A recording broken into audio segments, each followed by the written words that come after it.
আসসালামু আলাইকুম সবাইকে, আশা করি সবাই ভালো আছেন। আজকে আমি আপনাদেরকে গার্মেন্টস ট্রেডে ব্যবহৃত মেশিনগুলোর নিডেলের সাইজ সম্পর্কে আলোচনা করব। তো অনেক সময়ই আমরা দেখতে পাই নিডেলের অনেক সময় কোড নাম্বার থাকে, সাইজ নাম্বার থাকে না। তো সেই ক্ষেত্রে আমরা কিভাবে সহজে সাইজ নাম্বারটা জানতে পারি, এই নিয়ে আজকে বিস্তারিত আলোচনা করব। তো যারা কিনা নতুন মেকানিক্স হিসেবে নিজেদেরকে তৈরি করতে চাচ্ছেন, আশা করি আমার এই ভিডিওটা তাদের জন্য অনেকটাই উপকার আসবে। ভিউয়ার্স, আমাদের নিডেলের সাইজ নাম্বার বের করতে হলে আমাদের একটা সূত্র শিখতে হবে। তো সূত্রটা অনেকটাই আমরা যেরকম স্কুল লাইফে সূত্র মুখস্থ করতাম বীজগণিতের, a plus B whole square সমান সমান a square plus 2ab plus B square. তো অনেকটাই এরকম। তো আমাদের এই নিডেলের সাইজ নাম্বার বের করতে গেলে আমাদের একটা সূত্র মুখস্থ করতে হবে। সূত্রটা হচ্ছে অনেকটাই নিডেলের code number minus 20 equal to result. এই রেজাল্টকে আবার ডিভাইডেড দিতে হবে 5 দিয়ে, তাহলে আমাদের যেই রেজাল্ট আসবে সেটি হচ্ছে আমাদের নিডেলের সাইজ নাম্বার। সূত্রটা আবার আমরা একটু খেয়াল করি। আমাদের নিডেলের যে কোড নাম্বার থাকবে, এই কোড নাম্বারকে বিয়োগ করতে হবে 20 দিয়ে। এরপরে যে ফলাফল আসবে, এই ফলাফলকে আবার 5 দিয়ে ভাগ করতে হবে, তাহলেই আমাদের নিডেলের যে সাইজ, এই সাইজ নাম্বার চলে আসবে। ভিউয়ার্স, আমরা যারা এই মেইনটেনেন্স লাইনে কাজ করি তারা কিন্তু অবশ্যই এই নিডেলের কোড নাম্বার এবং এই সাইজ নম্বরের সাথে অনেক আগে থেকেই পরিচিত। তো যারা কিনা নতুন মেকানিক্স হিসেবে নিজেদেরকে তৈরি করতে চাচ্ছেন তাদের জন্য ভিডিওটি অনেকটাই কাজে আসবে। তো আমরা সূত্রটা এখন অ্যাপ্লাই করব। ফর এক্সাম্পল, আমরা যদি কিনা দেখি যে আমাদের নিডেলের কোড নাম্বার দেওয়া আছে 55, তাহলে কিন্তু আমরা জানি যে নিডেলটি 7 নাম্বার। যদি কিনা আমাদের কোড নাম্বার দেওয়া থাকে 65, তাহলে কিন্তু আমরা জানি যে নিডেলটির সাইজ নম্বর হচ্ছে 9। আর যদি কিনা দেওয়া থাকে নিডেলের কোড নাম্বার 75, তাহলে কিন্তু আমরা জানি যে নিডেলের সাইজ নাম্বারটি হচ্ছে 11। তো এরপরে যদি কিনা আমরা দেখি নিডেলের কোড নাম্বার দেওয়া আছে 90, তাহলে কিন্তু আমরা জানি যে নিডেলের সাইজ নাম্বার হচ্ছে 14। এরপরে যদি কিনা দেখি আমাদের নিডেলের কোড নাম্বার 100, তাহলে কিন্তু আমরা জানি যে নিডেলের সাইজ নাম্বার হচ্ছে 16। তো যদি কিনা আমরা দেখি নিডেলের কোড নাম্বার 120, তাহলে কিন্তু আমরা জানি যে নিডেলের সাইজ নাম্বারটি হচ্ছে 20। তো আসলে এটি কিভাবে হয় এখন আমরা সূত্রের সাহায্যে মিলাব। তো আমরা সূত্রে বলেছিলাম আমাদের নিডেলের কোড নাম্বারের সাথে মাইনাস করতে হবে 20। এরপরে যে রেজাল্ট আসবে, রেজাল্টকে আমরা ভাগ করব 5 দিয়ে, তাহলেই যা আসবে তাই হচ্ছে আমাদের নিডেলের সাইজ নম্বর। তো এখন আমরা সূত্রের সাথে আমাদের এখন এই যে ক্যালকুলেশনটা করলাম এটি আমরা মেলাবো। তো আসলে দেখুন তাহলে আমাদের মেলানোর পরে কেমন হয়। তো ভিউয়ার্স, এখন আমরা ক্যালকুলেশনে আসব।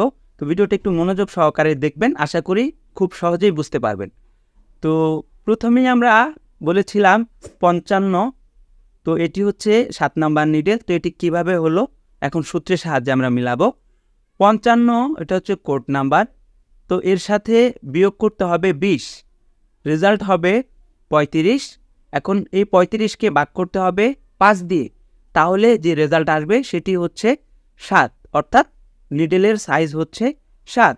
এরপরের যেই নিডেলের কোড নাম্বারটি 65, তো এই 65কে আমরা বিয়োগ করব 20 দিয়ে, রেজাল্ট আসবে 45। এই 45কে আমরা ভাগ করব 5 দিয়ে, 5 নং 45। তো নিডেলের সাইজ নম্বর 9 নাম্বার। এরপরে আমরা নিডেলের কোড নাম্বার দেখেছিলাম 75, তো এই 75কে আমরা বিয়োগ করব 20 দিয়ে, 20 দিয়ে বিয়োগ করার পরে রেজাল্ট আসবে 55। এই 55কে আমরা যদি কিনা ভাগ করি 5 দিয়ে, তাহলে আমাদের রেজাল্ট আসবে 11, অর্থাৎ আমাদের নিডেলের সাইজ 11। এরপরের নিডেলের কোড নাম্বারটি ছিল 90, এই 90কে আমরা বিয়োগ করব 20 দিয়ে, এরপরে আমাদের যে ফলাফল আসবে 70। এই 70কে আমরা যদি কিনা ভাগ করি আমাদের 5 দিয়ে, তাহলেই আমাদের কিন্তু রেজাল্ট বের হবে 14, অর্থাৎ আমাদের এই নিডেলের সাইজ নম্বরটি হচ্ছে 14। এরপরের নিডেলের কোড নাম্বারটি হচ্ছে 100, তো একে 20 দিয়ে বিয়োগ করার পরে রেজাল্ট হবে 80। তো 80কে যদি আমরা 5 দিয়ে ভাগ করি, তাহলেই কিন্তু আমাদের ফলাফল আসবে 16, অর্থাৎ এই নিডেলের সাইজ নম্বরটি হচ্ছে 16। ভিউয়ার্স, যদি কিনা ভিডিওটা সম্পূর্ণ দেখে থাকেন, তাহলে আমি মনে করি অবশ্যই আপনারা ভিডিওটা কমপ্লিটলি বুঝতে পেরেছেন। যদি কেউ না বুঝেন অবশ্যই আমাকে কমেন্টস করে জানাবেন, কারণ এটি হচ্ছে নিডেলের কোড নাম্বার থেকে সাইজ নাম্বারে রূপান্তর করার একটা সহজ মাধ্যম। তো আমি আশা করি আপনারা ভিডিওটা বুঝতে পেরেছেন। তো এই ভিডিওটা আমি মূলত সুমন পাটোয়ারি বসের কাছ থেকে শিখেছি। উনিও খুব ভালো ভিডিও মেক করে। ওনার চ্যানেলের নাম হচ্ছে সুইং মেশিন ডক্টরস। উনি আমাদের বাংলাদেশের প্রেক্ষাপটে বর্তমানে ইউটিউবারদের মধ্যে নাম্বার 1 পজিশনে আছে আমাদের এই মেশিনারিজ লাইনে, অর্থাৎ সুইং মেশিন যেই ভিডিও কন্টেন্ট ক্রিয়েটর আছে তাদের মধ্যে উনি এখন নাম্বার 1 আছে। ওনার ভিডিওগুলো আপনারা দেখবেন, ওনার ভিডিও থেকে আপনারা অনেক কিছু শিখতে পারবেন। তো আমি আশা করি আমার এই ভিডিও থেকে আপনারা কিছুটা হলেও উপকার পেয়েছেন।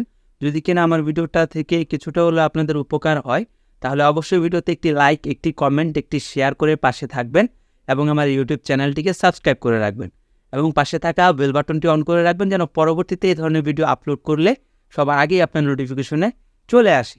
আর যারা কিনা ফেসবুক থেকে দেখতেছেন, অবশ্যই পেজটিকে ফলো দিয়ে রাখবেন। তো সবাই ভালো থাকুন, সুস্থ থাকুন, এই কামনা করে বিদায় নিচ্ছি। সবাইকে আসসালামু আলাইকুম।